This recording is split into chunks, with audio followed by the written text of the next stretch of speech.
വൈകാശീയം. രചന നിലാവിൻ്റെ കൂട്ടുകാരി. അവതരണം സാലിം കരുളായി. രാവിലെ കിച്ചണിൽ ഏകദേശം പണികൾ തീർത്ത് റൂമിലേക്ക് വരുമ്പോൾ കാണുന്നത് ദക്ഷിണ നെഞ്ചിൽ ഉണർന്ന് കിടക്കുന്ന അമ്പൂട്ടിനെയാണ്.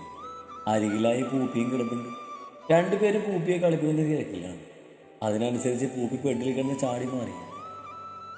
ദക്ഷ്, നിന്നോട് ഞാൻ പല പ്രാവശ്യം പറഞ്ഞിട്ടില്ലേ പൂപ്പിയെ ബെഡിൽ കയറ്റരുതെന്ന്? ദക്ഷിണെ കൂർപ്പിച്ച് നോക്കി അതും പറഞ്ഞ് പൂപ്പിയെ എടുത്ത് താഴെ വെച്ചു. പൂപ്പിയെ ബെഡിൽ നിന്ന് ഇറക്കിയത് ഇഷ്ടപ്പെടാതെ കൂർപ്പിച്ച് നോക്കുന്ന അമ്പൂട്ടിനെ വാരിയെടുത്ത് ബാത്റൂമിൽ കൊണ്ടുപോയി ഫ്രഷാക്കി താഴേക്ക് നടന്നതും പൂപ്പിയെ വിളിക്കേണ്ട താമസം തങ്ങളുടെ കൂടെ താഴേക്ക് പോയി. അമ്പൂട്ടിനുള്ള പാല് ഫീഡിംഗ് ബോട്ടിലാക്കി കയ്യിൽ കൊടുത്ത് കുറച്ച് പൂപ്പിയുടെ പാത്രത്തിലേക്ക് മുറിച്ച് കൊടുത്ത് കിച്ചണിലേക്ക് പോയി. കുഞ്ഞിന് കഴിക്കാനുള്ള ദോശ ഒരു പ്ലേറ്റിലേക്ക് എടുത്തു വരുമ്പോൾ കാണുന്നത് പൂപ്പിയെ ബലമായി പിടിച്ചു വെച്ച് വായിലേക്ക് ഫീഡിംഗ് ബോട്ടിൽ വെച്ച് കൊടുക്കാൻ ശ്രമിക്കുന്ന അമ്പൂട്ടിനെയാണ്. എന്താ കുഞ്ഞായത്? വേഗം പോയി കുഞ്ഞിൻ്റെ കയ്യിൽ നിന്ന് ഫീഡിംഗ് ബോട്ടിൽ എടുത്ത് മാറ്റി കുഞ്ഞാപ്പിയെ എടുത്ത് മടിയിൽ വെച്ചു. അമ്പൂട്ടാ, അമ്മയുടെ മുത്ത് ഗുഡ് ബോയ് അല്ലേ? ഇനി ഇങ്ങനെയൊന്നും ചെയ്യരുത്. ഇനി ഇങ്ങനെയൊക്കെ ചെയ്താലേ പൂപ്പി ആർക്കെങ്കിലും കൊടുക്കൂട്ടോ. നോ ഞാൻ ആണല്ലോ, എൻ്റെ കുഞ്ഞിൻ്റെ പൂപ്പി തന്നെയാണ്. നല്ല കുട്ടിയായി പൂപ്പിയെ ഒപ്പം കളിക്കുകയാണെങ്കിൽ പൂപ്പിന് ആർക്കും കൊടുക്കില്ല. നോ മാ ആണാണ് കുറുമ്പാ. ഉണ്ണിവയറിൽ ഇക്കിളിയിട്ട് കുഞ്ഞാപ്പിയുടെ ഉണ്ടക്കവളിൽ അമർത്തി ചുംബിച്ച് ദോശ ചെറിയ പീസാക്കി പിച്ചിയെടുത്ത് ചമ്മന്തിയിൽ മുക്കി കുഞ്ഞൻ്റെ വായിലേക്ക് വെച്ചു കൊടുത്തു. ആൾക്ക് മധുരത്തേക്കാൾ ഇഷ്ടം എരിവാണ്. ഭക്ഷണം കഴിക്കണമെങ്കിൽ കറികളിലൊക്കെ എരിവ് വേണം. ഇത് ദക്ഷിൻ്റെ കൂടെ ഭക്ഷണം കഴിക്കാൻ നിന്ന് ശീലിച്ചതാണ്. കുഞ്ഞനെ കഴിപ്പിച്ച് കഴിഞ്ഞ് എഴുന്നേൽക്കുമ്പോഴാണ് അച്ഛൻ പുറത്തു പോകാൻ റെഡിയായി വന്നത്. അച്ഛനെ കടന്ന് പോകാൻ വേണ്ടി കുഞ്ഞാപ്പിയും ബഹളം വെച്ചു. ഒടുക്കും അച്ഛൻ്റെ കൂടെ പോയതും പൂപ്പിയെ ഇവിടെ ആദ്യമേയുള്ള കൂട്ടിലിട്ട് കിച്ചണിലുള്ള അമ്മയ്ക്ക് അടുത്തേക്കുന്നതാണ്. ഇന്ന് വൈകിട്ടാണ് ഡ്രസ്സ് എടുക്കാൻ പോകാൻ തീരുമാനിച്ചത്. അച്ഛൻ്റെ കൂടെ പുറത്തു പോയ കുഞ്ഞൻ വന്നതും വേഗം റെഡിയായി ദക്ഷിൻ്റെ കൂടെ തൻ്റെ വീട്ടിലേക്ക് പോയി. വൈകിട്ട് അവിടുന്ന് അമ്മുവിനെയും ബിച്ചുവിനെയും കൂട്ടി ആചാര്യ ഗ്രൂപ്പ്സിൽ തന്നെ കീഴിലുള്ള ടെക്സ്റ്റൈൽസിലേക്ക് പോയി. അച്ഛനെ യാത്ര ചെയ്യാൻ ബുദ്ധിമുട്ടായതുകൊണ്ട് അമ്മയും വന്നില്ലായിരുന്നു. ലക്ഷ്മി അമ്മയും ഹരിയച്ഛനും അങ്ങോട്ട് എത്താമെന്നാണ് പറഞ്ഞത്. അജിവേട്ടന് പെട്ടെന്ന് എന്തോ ഒഴിവാക്കാൻ പറ്റാത്ത തിരക്ക് വന്നതുകൊണ്ട് അജിവേട്ടന് വരാൻ പറ്റിയില്ല. അതുകൊണ്ട് മൂപ്പർക്കുള്ള ഡ്രസ്സ് ദക്ഷിണോടായി സെലക്ട് ചെയ്യാൻ പറഞ്ഞിരുന്നു. എൻഗേജ്മെൻ്റ് ആയതുകൊണ്ട് എല്ലാവർക്കുള്ള ഡ്രസ്സ് ദക്ഷിൻ്റെ വകയായിരുന്നു. പാച്ചു നാളെ രാവിലെ എത്തുകയുള്ളൂ. അതുകൊണ്ട് അവനുള്ളത് നാളെ വന്നിട്ട് അവനെയും കൂട്ടി വന്ന് എടുക്കാനാണ് തീരുമാനിച്ചിരിക്കുന്നത്. ആദ്യം അമ്മുവിനുള്ള peacock blue and white combo വരുന്ന ട്രഡീഷണൽ ധാവണിയാണ് എടുത്തത്. അതിന് മാച്ചായ ഷർട്ടും ഗോൾഡൻ കളർ കസവും കൊണ്ടുമാണ് എടുത്തത്. തന്നോട് ദക്ഷി സാരി എടുക്കാൻ പറഞ്ഞെങ്കിലും ഈ വികൃതിയെയും കൊണ്ട് സാരി ശരിയാവില്ലെന്നറിയാതെ കൊണ്ട് ഒരു കുർത്തി എടുത്തു. ബാക്കിയുള്ളവർക്ക് എടുക്കാൻ തുടങ്ങിയതും അമ്പൂട്ടൻ കയ്യിൽ കിടന്ന അസ്വസ്ഥതയോടെ ആളുടെ മുടി ഉച്ചയിൽ കെട്ടിവെച്ചത് കൊടുത്തത് വലിച്ചിടാൻ ശ്രമിച്ചുകൊണ്ട് ചിണുങ്ങാൻ തുടങ്ങിയതും ആ തിരക്കിൽ നിന്ന് ഇത്തിരി മാറി നിന്നു. ഒരു ഭാഗത്ത് മാറി നിന്ന് ബാഗിൽ ഫീഡിംഗ് ബോട്ടിലെടുത്ത് കുഞ്ഞിനെ കുടിപ്പിക്കുമ്പോഴാണ് ആരോ തങ്ങളെ ശ്രദ്ധിക്കുന്ന പോലെ തോന്നി ചുറ്റും നോക്കിയപ്പോഴാണ് മുഖത്തൊരു കറുത്ത മാസ്ക് വെച്ചൊരാൾ കുറച്ച് മാറിയെന്ന് തന്നെയും കുഞ്ഞിനെയും നോക്കുന്നു. താൻ കണ്ടത് മനസ്സിലായതും അയാൾ വേഗം അവിടെ നിന്ന് മാറിപ്പോയതും സംശയത്തിൽ കുഞ്ഞിനെയും എടുത്ത് അങ്ങോട്ടും നടന്നു. ആ ഫ്ലോർ മുഴുവൻ നോക്കിയെങ്കിലും അയാൾ കാണാൻ പറ്റിയില്ല. നിരാശയോടെ തിരിച്ച് ഡ്രസ്സ് എടുക്കുന്നവരുടെ അടുത്തേക്ക് തന്നെ വന്നു. എവിടെ പോയതായിരുന്നു? ദക്ഷിൻ്റെ ചോദ്യം കേട്ടതും എന്തോന്നും പറയാൻ തോന്നിയില്ല. അപ്പോഴേക്കും കുഞ്ഞാപ്പി തൻ്റെ കയ്യിൽ നിന്നും മൂന്നിറങ്ങി പതിയെ നടന്ന് ദക്ഷിൻ്റെ കാലിൽ ചുറ്റിപ്പിടിച്ച് നിന്നതും ദക്ഷി കുഞ്ഞിനെ വാരിയെടുത്തിരുന്നു. കുഞ്ഞിനെയും കൊണ്ട് ഇതിലെ ചുമ്മാ നടന്നതായിരുന്നു. വാ ഇവളുള്ളതെടുക്കാം. ഒന്ന് മൂളിക്കൊണ്ട് അതും പറഞ്ഞ് ദക്ഷി കുഞ്ഞിനെയും കൊണ്ട് തിരിഞ്ഞു നടന്നതും ഒന്നുകൂടെ ചുറ്റുമൊന്ന് കണ്ണോടിച്ച് അവൻ്റെ കൂടെ നടന്നു.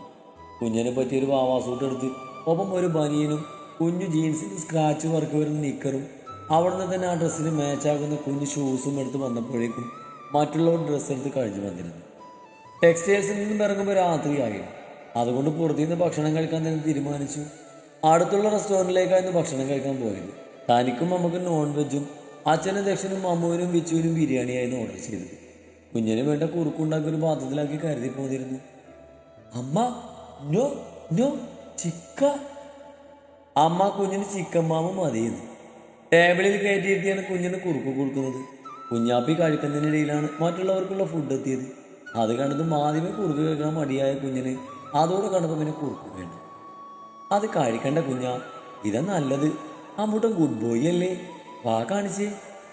കുഞ്ഞനെ സോപ്പിട്ട് സ്പൂണിൽ കുറച്ച് കുറുക്ക് കോരിയെടുത്ത് കുഞ്ഞനെ നേരെ നീട്ടി. No no. കുഞ്ഞൻ കൈകൊണ്ടും തലകൊണ്ടും വേണ്ടെന്ന് കാണിച്ച് ദക്ഷിൻ്റെ അടുത്തേക്ക് നീങ്ങിയിരുന്നു. അവസാനം കുഞ്ഞൻ്റെ വാശി കണ്ട് ദക്ഷി കുഞ്ഞിനെ എടുത്ത് മടിയിലെത്തി കുഞ്ഞുരുള്ള കുഞ്ഞിൻ്റെ വായിലേക്ക് വെച്ച് കൊടുത്തതും കുഞ്ഞാപ്പി തന്നെ ഒന്ന് ഒളിക്കണ്ടിട്ട് നോക്കി. അത് കഴിച്ചതും കുഞ്ഞിനെ ഒന്ന് കൂർപ്പിച്ച് നോക്കി തനിക്ക് കൊണ്ടുവച്ചത് കഴിക്കാൻ തുടങ്ങി.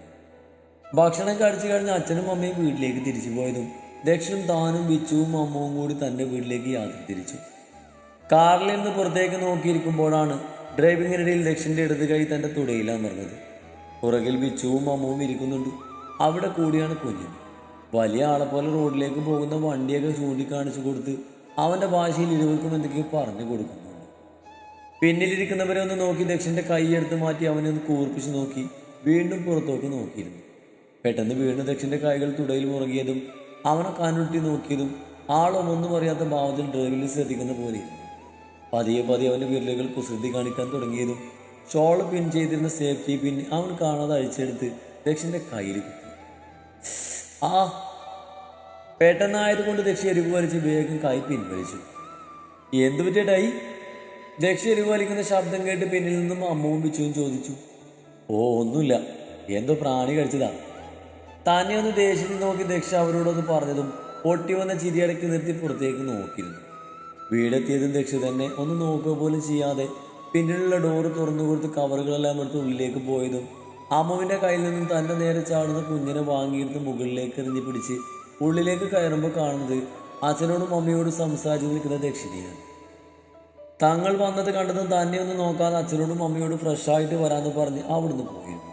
കുഞ്ഞിൻ്റെ ഡ്രസ്സ് മാറ്റി നനഞ്ഞ തോർത്തുകൊണ്ട് കുഞ്ഞു ദേഹം നന്നായി തുടച്ചു കൊടുത്ത് ഒരു ഡയപ്പർ മാത്രം ഇട്ട് കൊടുത്തു.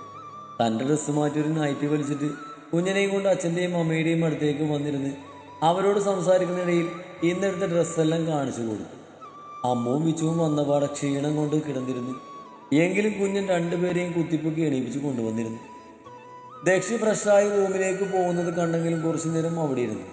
കുഞ്ഞൻ അവരുടെ ഇടയിലിരുന്ന് നല്ല കളിയിലാണെന്ന് കണ്ടതും പതിയെ എണീറ്റ് റൂമിലേക്ക് നടന്നു.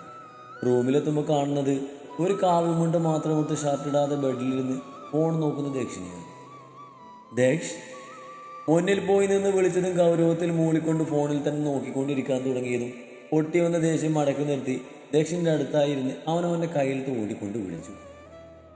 എന്താണ് നിനക്ക് വേണ്ടത്? സോറി, നീ ഇങ്ങനെ ദേഷ്യപ്പെടല്ലേ. നീ അവിടെ മുന്നിൽ വെച്ച് കുറുമ്പ് കാണിച്ചിട്ടല്ലേ ഞാൻ അങ്ങനെ ചെയ്തത്. അവർ കണ്ടിരുന്നെങ്കിൽ നാണക്കേടാകില്ലേ?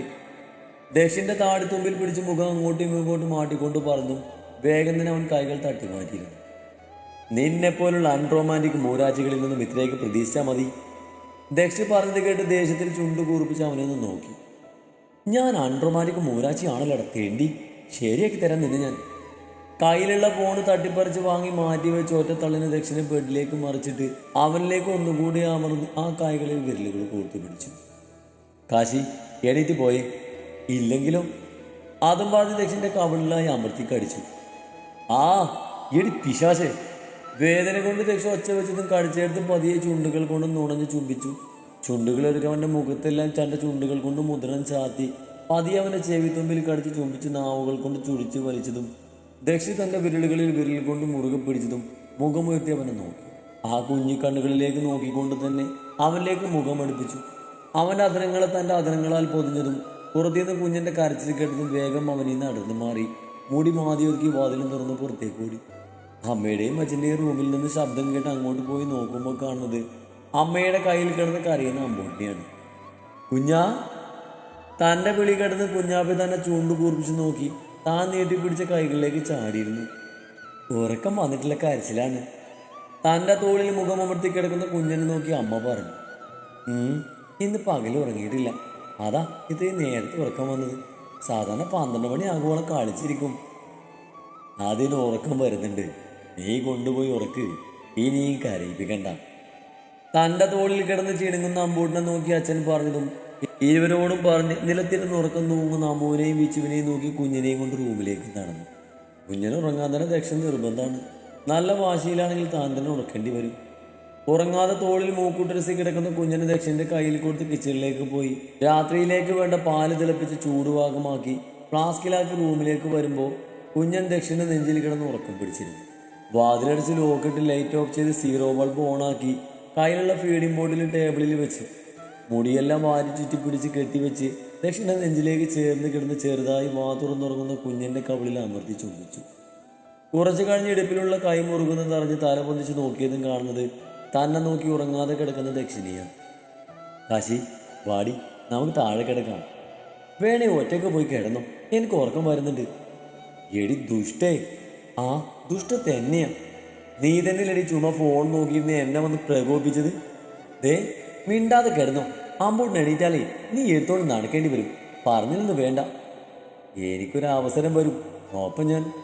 ഓ അപ്പം നോക്കാം. ദക്ഷ പറഞ്ഞത് കേട്ട് അതും പറഞ്ഞ് അവനെയും കുഞ്ഞിനെയും ചുറ്റിപ്പിടിച്ച് കണ്ണുകളടച്ച് കയറി.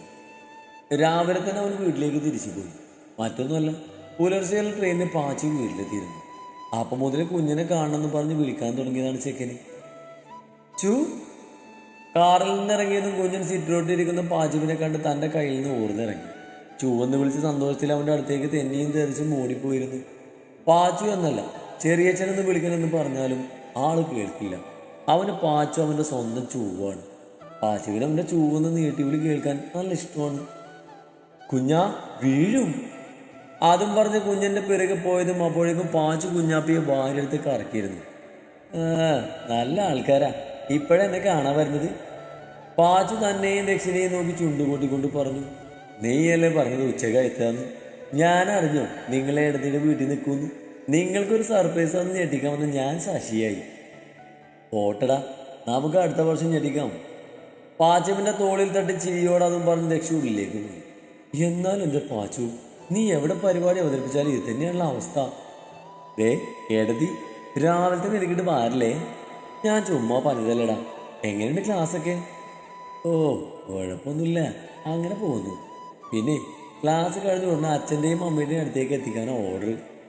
അപ്പോൾ 6 മാസം കഴിഞ്ഞാൽ നീ പോകുമല്ലേ? UK എത്തിക്കഴിഞ്ഞാൽ നീ ഞങ്ങളൊക്കെ ഓർക്കോടാ. ദേ ഏട്ടത്തെയൊന്നും നോക്കില്ല. ഇതുപോലെ എന്തെങ്കിലും പറഞ്ഞാൽ കിട്ടും എൻ്റെ കയ്യിൽ നിന്ന്. അല്ലെങ്കിൽ UK പോകാൻ ഇഷ്ടമില്ലാത്ത ചെക്കന് താൻ പറഞ്ഞത് കൂടി കേട്ടപ്പോൾ ആളുടെ ടെമ്പർ തെറ്റിയിരുന്നു. പാച്ചു തന്നോട് ശബ്ദം കടുപ്പിച്ച് പറഞ്ഞത് മനസ്സിലായിട്ടാണെന്ന് തോന്നുന്നു. കുഞ്ഞൻ പാച്ചുവിനെ കൂർപ്പിച്ച് നോക്കി ആടിക്കുന്ന പോലെ ആക്ഷൻ കാണിച്ച് എന്തൊക്കെയോ പറയുന്നുണ്ടായിരുന്നു. അപ്പോഴേക്കും തങ്ങളുടെ ശബ്ദം കേട്ട് ഉള്ളിൽ നിന്ന് പൂപ്പിയും ഓടി വന്നിരുന്നു.